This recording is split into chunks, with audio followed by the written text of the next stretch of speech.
నాడు రాజకీయం అంటే సేవ ఉంది. ఈ దేశానికి 2 సార్లు ఆపద్ధర్మ ప్రధానమంత్రి, 3 సార్లు క్యాబినెట్ మినిస్టర్, లేబర్ మినిస్టర్గా పనిచేశాడు గుల్జార్ లాల్ నందా గారు.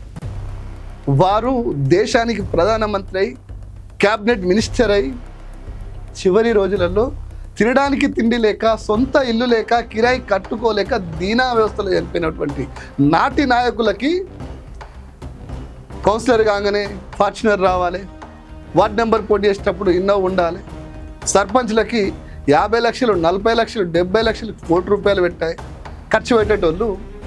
మరి ఎట్లా సంపాదిస్తారు? వాళ్ళకి ఎక్కడి నుంచి వస్తున్నాయి పైసలు?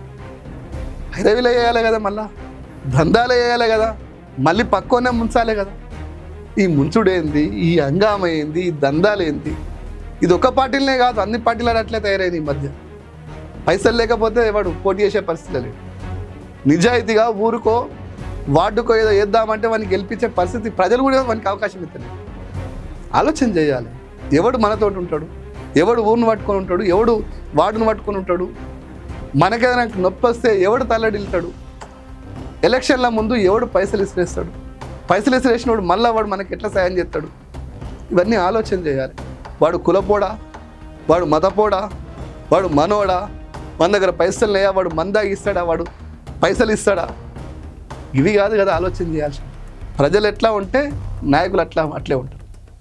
యథా రాజా తదా ప్రభ అన్నట్టు గిట్లున్నది పరిస్థితి మిత్రులారా.